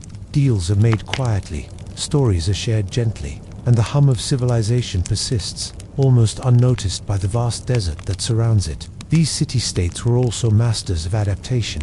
Agriculture relied on carefully engineered irrigation systems, diverting water from rivers and melting snow in the mountains to sustain crops. Streets were narrow and shaded, buildings constructed to maximize comfort in extreme heat and cold. Even trade was a dance of logistics and timing, ensuring goods arrived safely and communities thrived. The Tarim Basin demonstrates that civilization can flourish in unexpected places, even against environmental odds. Yet, like so many empires and realms we've visited, these city-states eventually faded from prominence. Shifting trade routes, climatic changes, and the rise of larger empires along the Silk Road gradually drew activity away from these oases. Cities were abandoned or absorbed by new powers. Sandstorms and erosion reclaimed streets and houses. And yet, the mummies, tombs, and artifacts endure a quiet echo of a civilization that managed to thrive at the edge of the world. Imagine standing among the ruins at twilight. The wind stirs the sand softly. A few reeds sway near the remnants of a canal. Shadows stretch across low mud walls. Somewhere in the distance, a camel's bell tinkles faintly. You can almost see the people moving about centuries ago. A merchant weighing silk against silver. A child chasing a goat along a dusty street. A monk or priest offering quiet blessings. The world feels alive, but in a hushed, gentle way, as if the desert itself ensures that nothing is hurried or loud. The Tarim Basin city-states teach us that human ingenuity is not always loud or spectacular. Power does not always roar. Influence does not always march in armies. Sometimes it survives in subtle ways. The careful engineering of irrigation channels, the gentle blending of cultures, the slow accumulation of knowledge and craft. Here, in a harsh desert, an improbable civilization thrived quietly, leaving clues for the patient observer who can appreciate stillness and detail.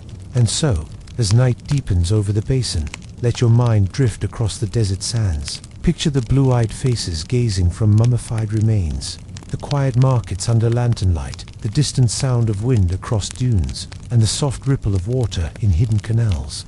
Imagine the city-states in all their calm complexity, self-contained yet connected, resilient yet serene, alive yet fading slowly into history.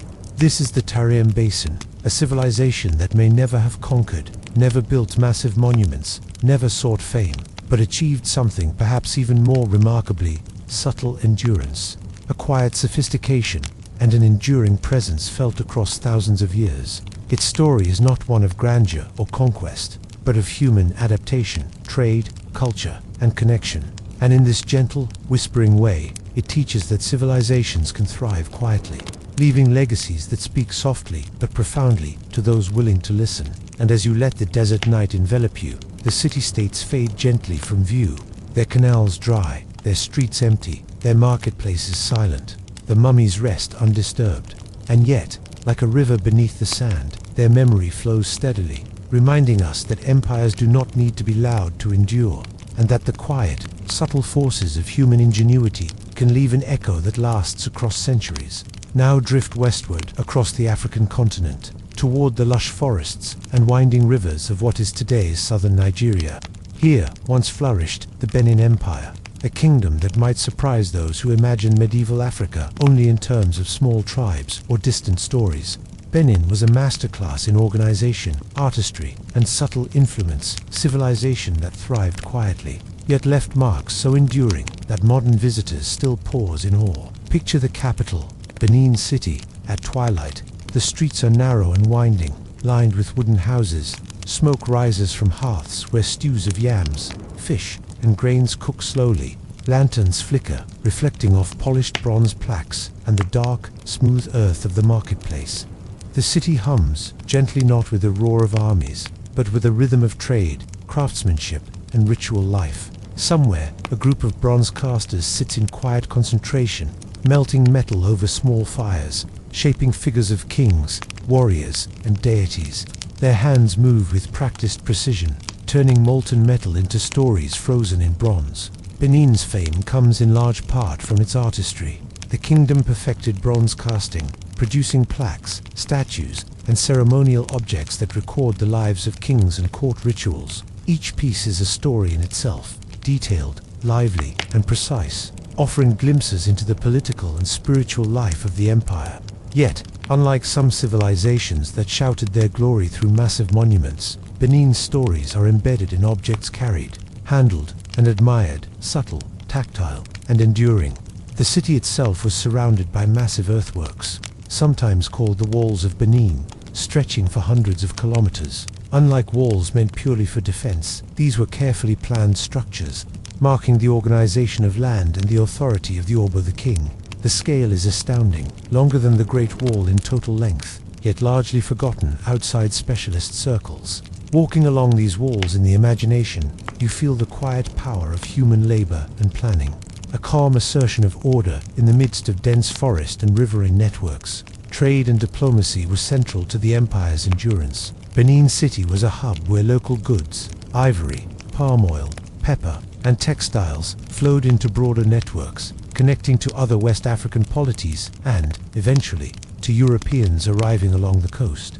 Imagine the night markets, lanterns glowing, the smell of spices and smoke in the air, merchants whispering deals, and travelers from distant lands negotiating softly under the careful watch of the Orber's officials. The empire's influence was subtle yet pervasive. It was a civilization built on organization, culture, and artistry, rather than sheer military conquest. The Orber himself played a role that combined political, spiritual, and ceremonial authority. Kingship in Benin was not just governance, it was a living, breathing performance. The OBA mediated disputes, sanctioned trade, led rituals, and embodied the kingdom's continuity. When the Orber appeared in the marketplace or at a festival, the effect was not intended to terrify or overwhelm, but to create a sense of order, stability, and respect. Even in a city teeming with people, there was a carefully maintained rhythm, a choreography of authority and life. Religion, ritual, and mythology intertwined seamlessly with daily existence. Ancestor worship was central, with rituals reinforcing the connection between the living and the past. Ceremonies were often accompanied by music, masks, and dance, an elegant blend of communal participation and spiritual expression. It was a society deeply aware of its heritage, yet adaptable enough to incorporate innovations when needed. Trade, art, and ritual all reinforced one another, creating a web of quiet influence that extended across the kingdom. Daily life in Benin City moved to a measured rhythm. Farmers tended the outskirts, fishermen worked the rivers, artisans shaped wood, bronze, and ivory, and merchants exchanged goods at the marketplaces. Children played while elders shared stories, weaving oral history into everyday life. Everything had a place, and even the night had its pattern. Quiet streets, lantern-lit markets closing one by one, and the distant sound of drums signaling ceremonial observances rather than alarm. Life in Benin was vibrant, yet gentle, alive in its routine and its craft. The empire's reach extended beyond city walls. Satellite towns and villages connected through roads, waterways, and trade networks. Administration was sophisticated, balancing local autonomy with centralized authority. The Orber's influence was felt even in distant corners, not through force, but through culture, ritual, and organized governance. In this way, Benin achieved a subtle, enduring power that persisted for centuries, quietly asserting its presence in West Africa long before the modern era. And then there is the evening glow. Imagine the sun sinking low, casting golden reflections on the bronze plaques in the Orber's palace. The streets are calm, fires flicker in homes, and the distant murmur of river water adds to the gentle ambience. Somewhere, a smith shapes a figurine that may outlast empires. A market trader closes a deal that ensures the next day's survival, and children chase each other under the watchful eyes of ancestors represented in bronze. It is a civilization alive, yet quietly contained, a masterwork of rhythm, organization, and beauty. Benin teaches something essential about empires. Power need not always be demonstrated in conquest or territory. Influence can emerge from artistry, governance, and subtle social cohesion. Its bronze plaques, earthworks, and ceremonial systems reveal an empire aware of both its past and its present, capable of shaping human behavior without constant force. Benin endured because it balanced authority, culture, and economy, weaving them together in a stable and elegant social fabric. Picture standing in the palace courtyard at night. Lanterns cast long, flickering shadows. The air smells of burning oil, clay, and fresh food. Bronze figures reflect the lamplight, their silent eyes watching centuries of history unfold. Traders settle their accounts. Artisans polish the last statues of the day. And the OBA, in ceremonial robes, moves slowly through the city, a quiet reminder that order, tradition, and culture are as powerful as armies or walls. As the night deepens, let your mind linger in Benin. Hear the soft clinking of bronze, the rustle of leaves in the surrounding forests, the faint laughter of children playing along narrow streets. Feel the calm structure of a kingdom that thrived on subtlety, skill, and ritual. Imagine the lanterns flickering along the riverbanks, the markets slowly closing, and the artisans' fires dimming. The empire, though vanished from daily life, survives in memory, in art, and in the quiet order it left behind. Benin is a reminder that civilizations can be profound without shouting. They can endure through skill, organization, and culture. They can influence generations without building towering monuments or waging constant wars. And in this quiet, measured, rhythmic way, they become part of the deep undercurrent of human history, waiting for someone to notice, reflect, and appreciate. And so, as you drift into the calm of night, let Benin fade gently into your imagination.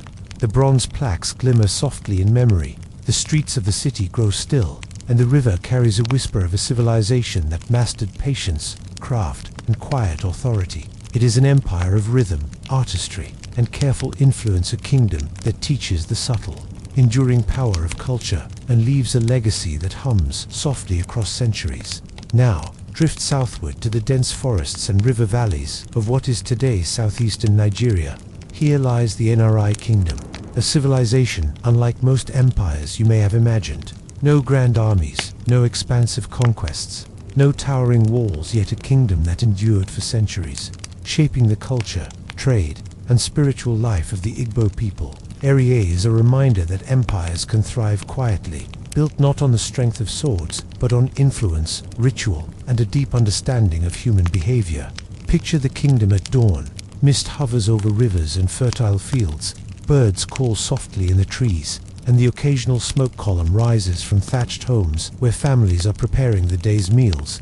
The air smells of damp earth, roasted yams, and the faint tang of kola nuts, chewed for refreshment and ritual purposes. The NRI ruler, the SSRI, sits in his courtyard, surrounded not by soldiers, but by priests, advisors, and emissaries from neighboring towns. Authority here flows quietly, like a river bending through the forest. The NRI kingdom flourished roughly from the 10th century until the early 20th century, maintaining a remarkable stability over centuries. Its power was subtle. Rather than conquering by force, NRI exerted influence through ritual, negotiation, and spiritual authority. The Esnari was seen as a sacred figure whose role was to maintain harmony, mediate disputes, and uphold traditions. His authority was recognized without threat of violence. It was based on respect, custom, and the perception that disrupting the order he upheld would bring misfortune. Imagine walking through an Erai village. The streets are quiet, yet purposeful. Families tend to crops of yams, palm produce, and other staples. Artisans carve ivory, create bronze figures, and weave intricate cloths that are as much spiritual tools as decorative objects. Markets operate with a calm rhythm, where goods are exchanged with gentle negotiation rather than forceful bargaining. Every interaction is infused with tradition, and every person understands their role in maintaining harmony. The empire moves in subtle currents rather than waves of conquest. Religion and ritual are at the heart of Neri's enduring power. The ESS NRI oversees ceremonies that bind communities together, rites of passage, purification rituals, festivals marking planting and harvest, and rituals honoring ancestors.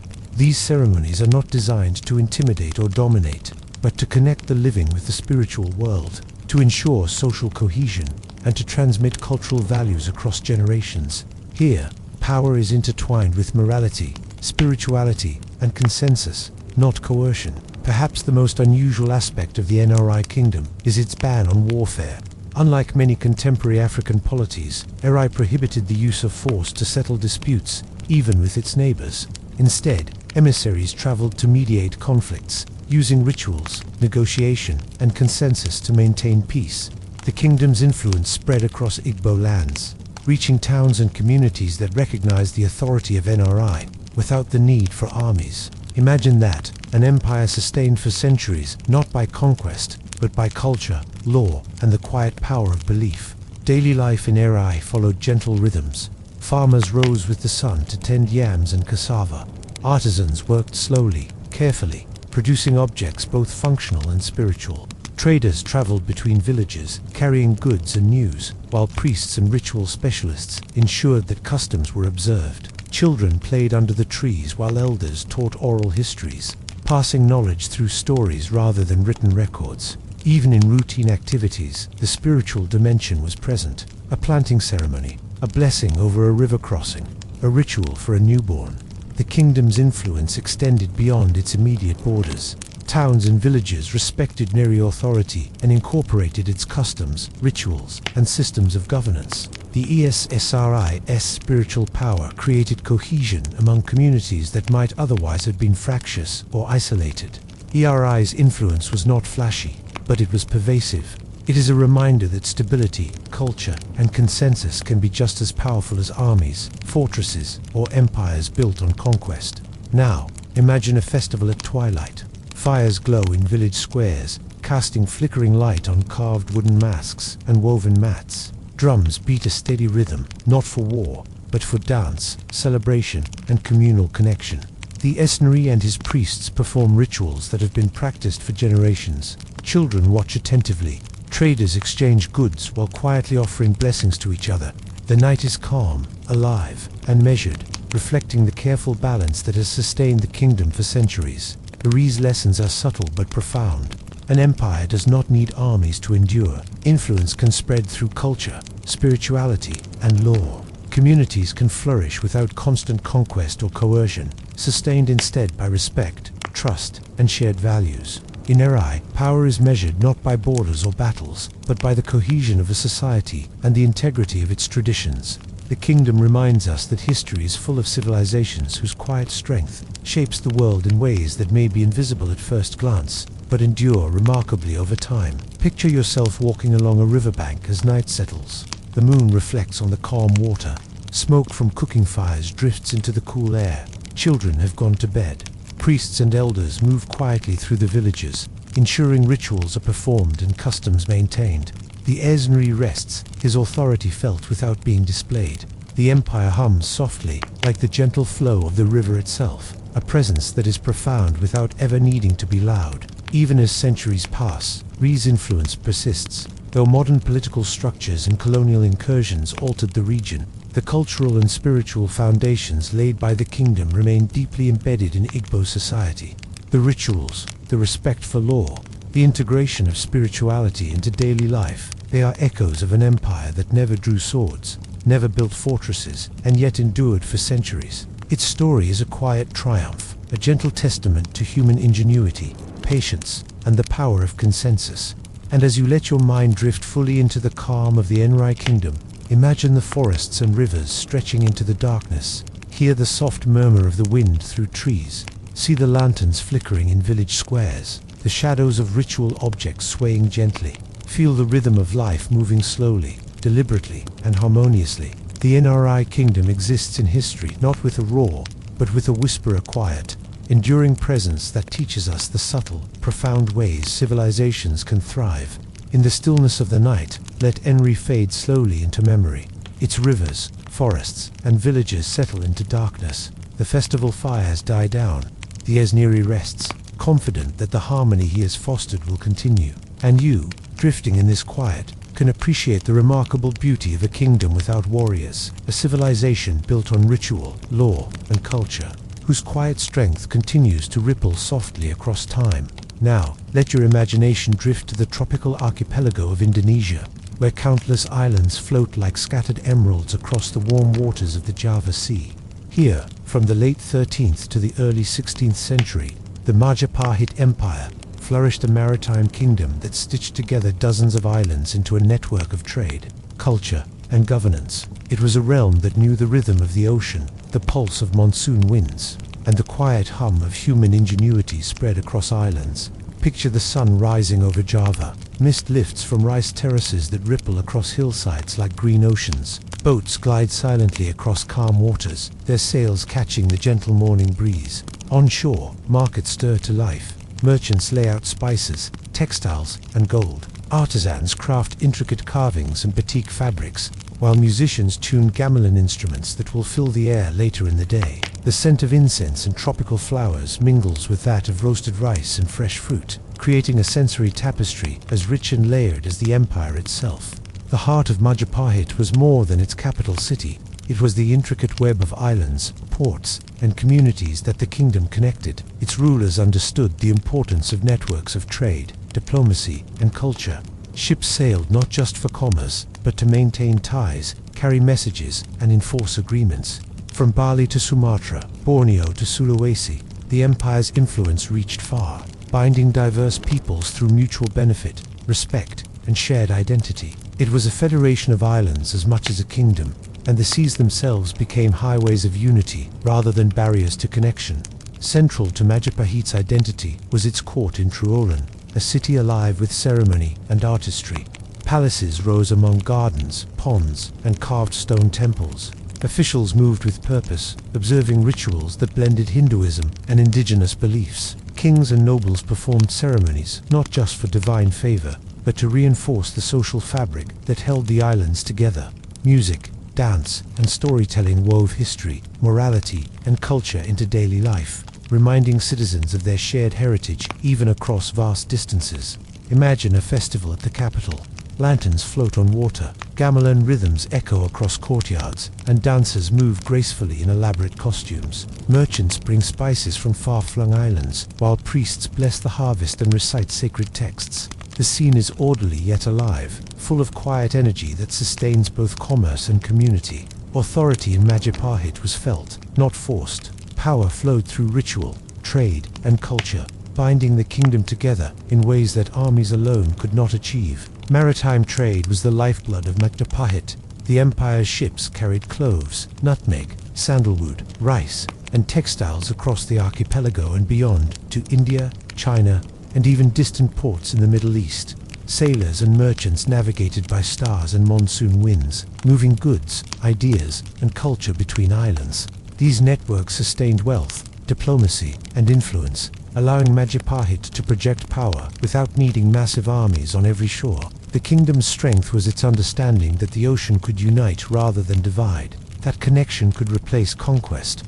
Daily life across the islands was both practical and harmonious. Farmers tended terraced fields, fishermen brought in early morning catches, and artisans crafted goods that were both useful and symbolic. Communities participated in rituals that acknowledged ancestors, spirits, and the cycles of nature. Trade and travel were common, yet everything moved with a rhythm that respected the balance of people, land, and sea. In Majapahit, life felt fluid, connected, and purposeful, like a gently flowing current across the archipelago. Majapahit also nurtured stories and legends that endure to this day.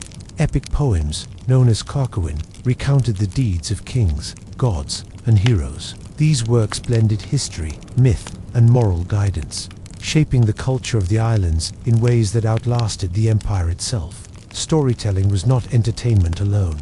It was a tool for cohesion, teaching shared values and reinforcing identity across communities separated by water.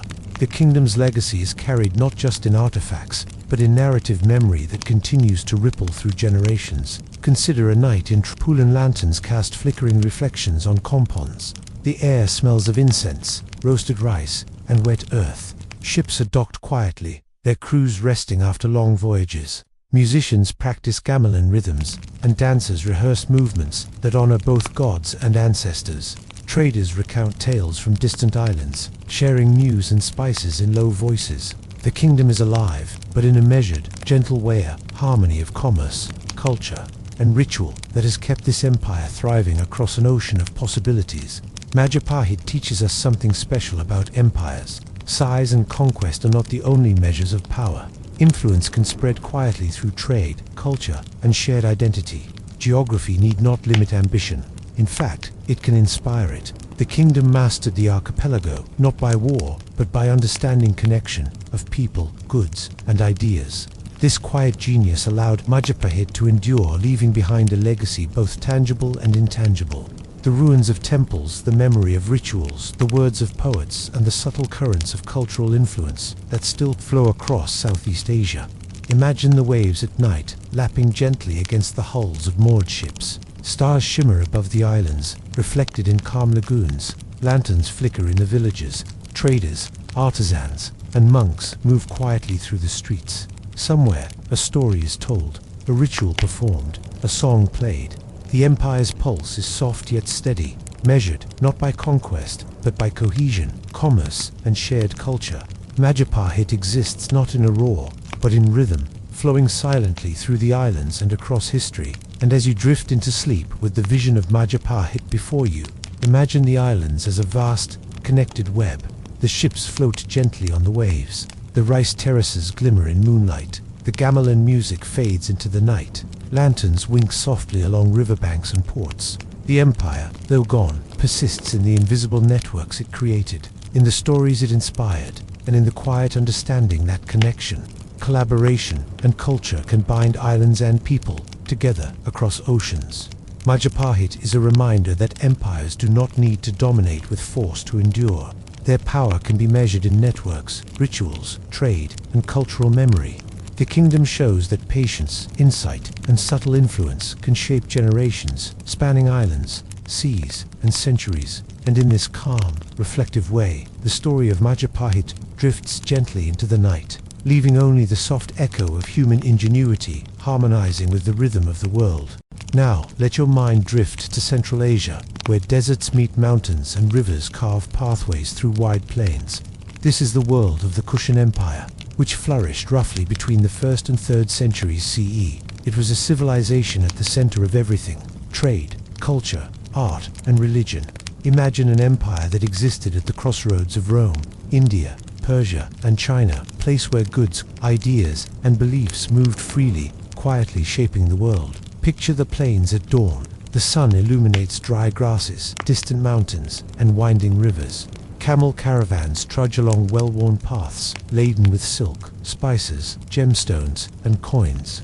Merchants speak in many tongues, negotiating deals that will ripple across continents. Towns cluster along trade routes, their streets lined with small markets and workshops. Somewhere, a scribe copies a Buddhist manuscript, while artisans mold coins, sculpture, and pottery. The empire thrives not by imposing walls, but by connecting worlds. The Kushans were originally a branch of the Yuezhi, a nomadic people from the steppes who migrated south and east to settle in Bactria and northern India. Their ability to adapt, to integrate, and to govern a multicultural population was remarkable. They combined steppe mobility with urban administration, creating a system capable of handling distant trade, diverse languages, and varied religious practices. In doing so, they became the silent engine of a thriving transcontinental network. At the heart of the empire was trade. The Silk Road, already a vital artery, flowed through Kushan territory. Silk from China, spices and gems from India, silver from Persia, and glassware from the Mediterranean converged here. Merchants, traders, and travelers passed through cities such as Purushapura, modern Peshawar, and Mutura. Goods moved, but ideas moved faster. Religions, philosophies, and artistic styles traveled along the same routes, blending to create a cosmopolitan culture unlike any other of its time. One of the most fascinating aspects of the Kushan Empire was its embrace of cultural synthesis. Art and coinage reflect Greek, Indian, Persian, and even Roman influences. Statues of Buddha appear alongside images of Hellenistic deities. Coins carry inscriptions in Greek, Bactrian, and local scripts. The Kushans were not just merchants or rulers, they were cultural alchemists, blending traditions to create something uniquely their own. Their empire demonstrates that influence and connection can be more enduring than conquest. Religion played a central role in binding the empire together. Buddhism spread widely under Kushan patronage, moving from India into Central Asia and eventually to China. Temples and monasteries served as hubs of spiritual practice and learning.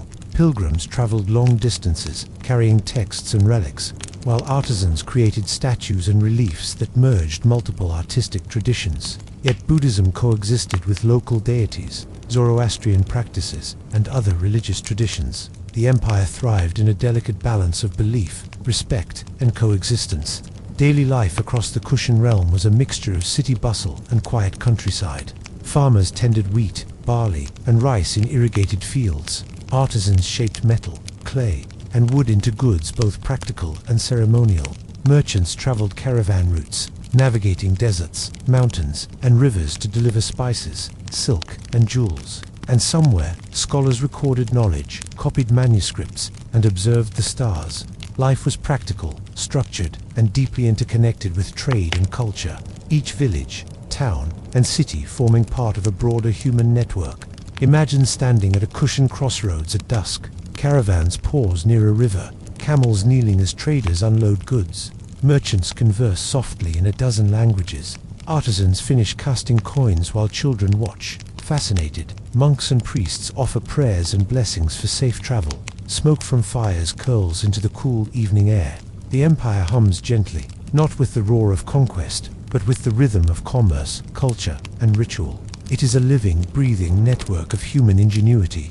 The Kushan Empire also played a vital role in artistic and scientific exchange. Buddhist iconography spread along its routes, reaching as far as China, while Greco-Bactrian and Indian artistic traditions fused to create sculptures and reliefs that remain striking today.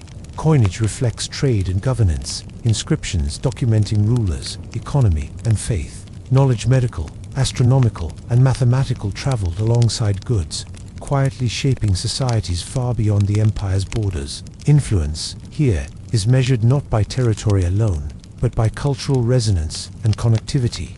And yet, like many empires, the Kushan state was not eternal. By the 3rd century, internal divisions, pressures from neighboring powers, and shifting trade patterns began to erode central authority. Cities declined, trade routes shifted, and smaller kingdoms rose in the vacuum left behind. Yet the legacy of the Kushans endured, not through monumental fortresses or armies, but through the ideas, art, and cultural connections they nurtured. The empire's quiet brilliance persisted long after its political structures faded. Picture the empire at night.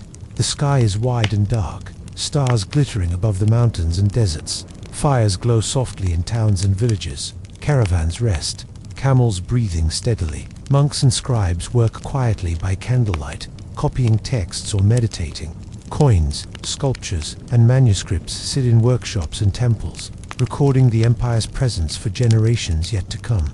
The Kushan Empire exists, not in loud monuments, but in the subtle, enduring threads of human connection woven across continents.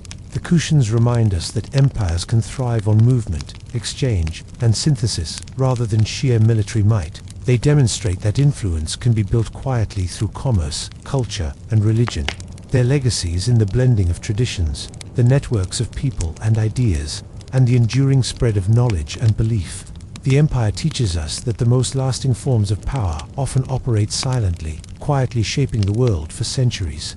And as you drift into sleep, imagine yourself walking along a desert caravan route under a vast night sky. Hear the faint jingling of camel bells. Smell incense and spices on the evening air. Feel the rhythm of footsteps, trade, and ritual blending into one continuous flow of life.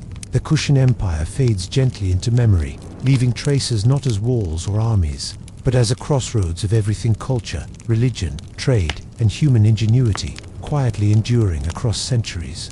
Let the calm of the Central Asian plains settle around you. Picture the mountains and rivers, the caravans pausing under starlight, the monks chanting softly in distant monasteries. The empire hums in your imagination, a testament to human creativity, adaptability, and connection. And in this gentle way, history drifts across the mind like a slow river, carrying the memory of a civilization that thrived quietly at the crossroads of everything. Now, drift north to the heart of Europe, across rolling hills, dense forests, and winding rivers. Here existed the Holy Roman Empire, a political experiment so peculiar that it often confuses historians even today. It was called an empire, yet it was neither united in the way empires like Rome or the Mongols were, nor was it fully centralized. Instead, it was a vast collection of hundreds of mini-states, bishoprics, free cities, and principalities, all bound together by tradition, law, and the idea of a shared crown. Picture a misty morning in the empire. Sunlight filters through the forest, catching dew on the grass. A merchant sets up a stall in a small town, offering bread, cheese, and cloth. Bells chime from a distant church, signaling mass or perhaps a civic gathering. A knight rides past, not on a mission of conquest, but carrying a letter between towns. In a nearby castle, an elector meets with advisors, discussing disputes, taxation, or alliances. Everywhere, life is punctuated by ritual, ceremony, and a web of obligations that hold this loose empire together. The Holy Roman Empire was a paradox. Its ruler, the emperor, was crowned with grandeur in Aachen or Rome, yet his authority over distant principalities was often limited. Local princes, bishops, and city councils held significant autonomy. They minted coins, raised armies, and administered justice, sometimes without consulting the emperor at all. In practice, the empire functioned more like a federation of overlapping authorities, held together by law, ceremony, and the weight of tradition. Imagine that, an empire that relied as much on ideas as on borders. Trade and urban life flourished under this complex system. Free cities like Nuremberg, Cologne, and Prague buzzed with commerce, craft, and cultural exchange. Merchants traveled along rivers such as the Rhine and Danube, moving textiles, salt, wine, and metalwork. Artisans perfected their crafts, from stained glass to printing presses. Universities and monasteries fostered learning, preserving knowledge, and encouraging intellectual exchange. The empire's cohesion depended on networks of commerce, communication, and law, quietly binding its diverse regions without the need for constant force. Religion played a central role in uniting the empire, at least conceptually. The Holy Roman Emperor was seen as the secular protector of Christendom, while bishops and abbots wielded spiritual and temporal power in their domains. Cathedrals rose in cities, their spires reaching toward heaven, reminding citizens of the divine order that justified both their rulers and their laws. Festivals, masses, and coronations reinforced legitimacy and social cohesion, ensuring that the many parts of the empire remained conscious of their shared identity, even if their loyalties were local first. Picture a town festival at dusk. Lanterns flicker across cobblestone streets. Musicians play lutes and flutes. Children chase each other in the shadows, and merchants tally their accounts after a day of trade. Nobles attend the event, more concerned with etiquette and alliances than with conquest. Fires glow in homes, and the smell of roasted meat and fresh bread drifts through the air. The empire's presence is felt, not in war or force, but in ritual, ceremony, and the subtle orchestration of human networks. The Holy Roman Empire's military power was also unusual. Armies existed, yes, but they were raised by princes rather than centrally controlled. The emperor could call upon these forces in emergencies, yet enforcement across the empire was inconsistent. Local rulers often settled disputes through negotiation, marriage alliances, or diplomacy. The empire's strength lay in the shared commitment to law, custom, and tradition, combined with the emperor's symbolic authority. It is an empire held together by contracts, oaths, and ceremony, rather than by conquest alone. Life in the empire's villages and cities moved at its own rhythm. Farmers tended fields of wheat, barley, and vegetables. Artisans shaped metal, wood, and cloth, producing goods that sustained local communities and long-distance trade. Scholars copied manuscripts and studied philosophy, theology, and law. Town councils administered markets and justice. Every activity existed within a framework of custom, law, and ritual that made the empire coherent without demanding uniformity. It was a patchwork of systems, yet remarkably resilient. Imagine standing in a castle courtyard at night. Torches flicker along stone walls. Horses snort softly as grooms feed them hay. A scribe copies a document by candlelight, recording agreements or judgments. In a distant town, church bells ring for evening prayer. The emperor rests in his palace. His presence felt more symbolically than practically. Across the empire, life continues in a delicate balance of autonomy, loyalty, and ceremonial observance. The Holy Roman Empire is alive, but it hums quietly, like a complex, well-tuned instrument.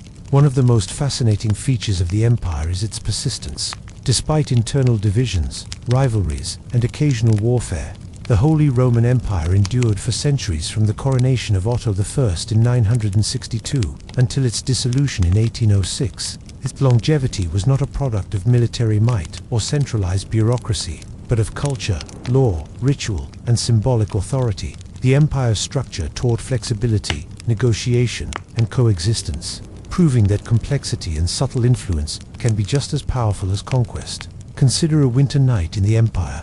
Snow drifts quietly over rooftops. Smoke rises from chimneys. Townsfolk gather near hearths, sharing stories and keeping warm. Knights polish armor for distant journeys. Merchants secure goods for spring trade. The emperor and electors rest, their duties fulfilled for the day. The empire is vast, yet in its nocturnal quiet, it is coherent. Life moves with the rhythm of seasons, trade, and ceremony. a living mosaic held together by respect for tradition and law. The Holy Roman Empire reminds us that empires do not need to be simple to endure. Its power was measured in diplomacy, ceremonial authority, legal cohesion, and shared culture. It survived despite internal divisions, proving that human systems can function through subtlety, negotiation, and ritual as much as through force. Authority was distributed, decentralized, and symbolic, yet it created a framework within which millions of people lived, traded, and governed themselves for centuries. As you drift into sleep, imagine yourself walking along a snow-dusted street in a small town within the empire. Candlelight flickers in windows, the smell of baked bread drifts on the cold air, bells chime softly from distant churches. Merchants, artisans, and scholars settle for the night. Somewhere, a prince signs a letter or resolves a dispute. Across hundreds of mini-states, the empire hums quietly, a network of human systems that is complex, resilient, and enduring without ever needing to roar. The Holy Roman Empire is a lesson in subtlety and persistence. Its strength lay not in armies or walls, but in law, ceremony, and the shared weight of centuries-old tradition.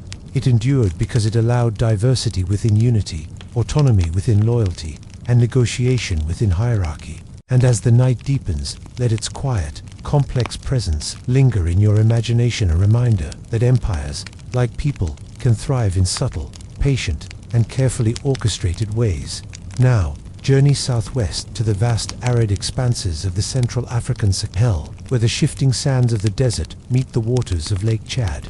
Here once thrived the Bornu Empire, a civilization that endured for nearly a millennium, quietly threading its influence across kingdoms, trade routes, and cultures. It was a land of night caravans, riverine settlements, and scholarly tradition, a kingdom where commerce and culture moved like the stars across the desert sky. Picture the empire at dawn. The sun rises slowly over the shimmering waters of Lake Chad, casting a golden light on palm groves, mud brick homes, and small markets. Camels and donkeys trudge through the soft sand, laden with salt, cloth, and grains. Merchants stir, preparing for a day of trade, while clerics review manuscripts in modest libraries, preserving knowledge in Arabic script. The air smells faintly of smoke, spices, and sun-warmed earth, carrying whispers of a civilization attuned to both river and desert. Bornu's strength lay in its strategic position and adaptability. Sitting at the crossroads of trans-Saharan trade, it connected North Africa, West Africa, and regions further east.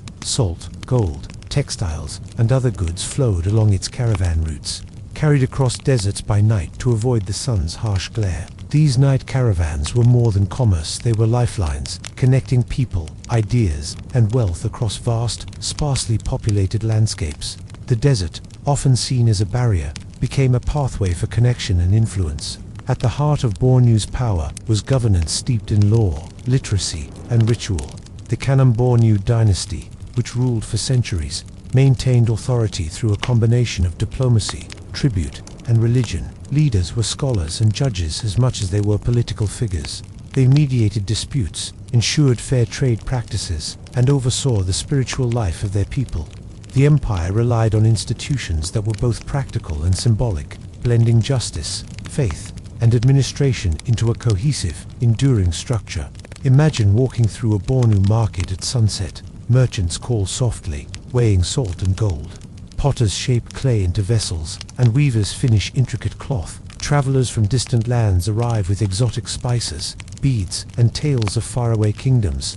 The Bornu rulers are absent, yet their influence is everywhere. Laws are observed, debts are honored, and rituals are performed.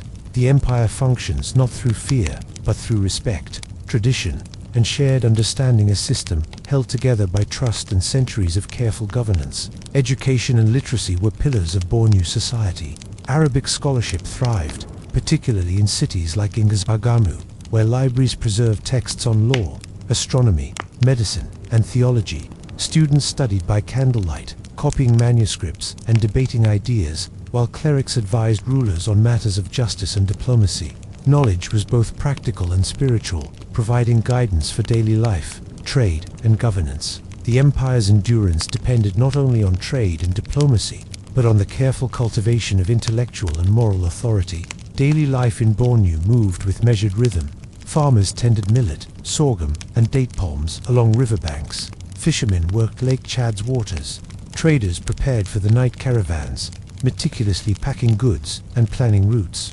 Families observed social and religious rituals, ensuring that each member understood their role in the wider community. Life was both structured and flexible, adapting to the rhythms of desert winds, river floods, and trade cycles. Picture the desert at night. The sun has disappeared, leaving the sky deep and star-studded. Caravans move silently across dunes, camels and donkeys carrying salt, textiles, and grain. Traders chant low songs to keep pace, and guides navigate using stars and memory. The night is alive with the quiet rhythm of movement, trade, and vigilance, a rhythm that sustains the empire across the inhospitable desert. Night is both practical and symbolic, a time for safe travel, reflection, and connection across distances that seem impossible by day. Bornu's military was modest but effective, designed to protect trade routes and maintain stability rather than conquer vast territories. Rulers emphasized diplomacy and alliances, integrating neighboring peoples into the empire through marriage, trade, and religious influence. Conflicts were resolved carefully, often without large-scale warfare. The empire's longevity was remarkable, a testament to governance that emphasized adaptability, cohesion, and cultural respect rather than brute force. Now imagine a scholar by the river at midnight, copying a manuscript by lamplight. The soft scratch of the pen on parchment blends with the gentle ripple of water and the distant lowing of camels resting after a long day. Night is a time for quiet reflection, for knowledge to be preserved, and for trade to move unseen across the desert. Caravans, like veins of the empire, carry resources, culture, and connection under the protective cover of darkness. The Bornu Empire thrives silently, measured not in monuments or armies, but in networks, knowledge, and enduring social cohesion. The empire's legacy is subtle yet profound. Even as political boundaries shifted over centuries, the traditions, trade networks, and scholarly practices of Bornu endured, influencing neighboring states and communities. Its model of governance, combining law, spiritual authority, and trade, demonstrates that influence can be quiet, steady, and pervasive. Power need not roar. It can hum gently through institutions, ideas, and the rhythm of daily life. Picture the final night in Bornu. Stars shimmer over the desert and river. Fires glow in towns, illuminating mud brick homes. Camels and traders rest. Scholars review manuscripts by candlelight. Families sleep peacefully, lulled by the steady rhythm of the empire's enduring presence. Somewhere, a caravan begins its journey anew, leaving the riverbanks under starlight. The empire's pulse continues, soft and steady, a quiet testament to human ingenuity and adaptation across desert and water. And as you drift into sleep, imagine Bornu's rivers and deserts stretching endlessly. Hear the gentle footsteps of camels, the soft chanting of travelers, the rustle of palm fronds in the night breeze. The empire fades gently into memory, leaving only the subtle patterns of human connection, trade, and culture etched across the Night in Bornu is calm, measured, and profound, a reminder that civilizations can endure in quiet ways. Far from the noise of conquest and grand monuments, the Bornu Empire teaches us something important. Endurance comes not only from conquest, wealth, or walls, but from understanding, adaptation, and the steady cultivation of trust, knowledge, and networks. Its legacy lingers in the rhythm of trade routes, the wisdom of manuscripts, and the soft hum of human ingenuity navigating the night. And now, as you settle deeper into sleep, allow the night of Bornu to fold gently around you. The desert stretches infinitely, calm and silvered by starlight. The lake glimmers quietly, caravans rest, scholars read by candlelight, families dream. The empire hums softly, like a lullaby whispered through time. Let its quiet strength, patience, and resilience guide you into the gentle world of dreams.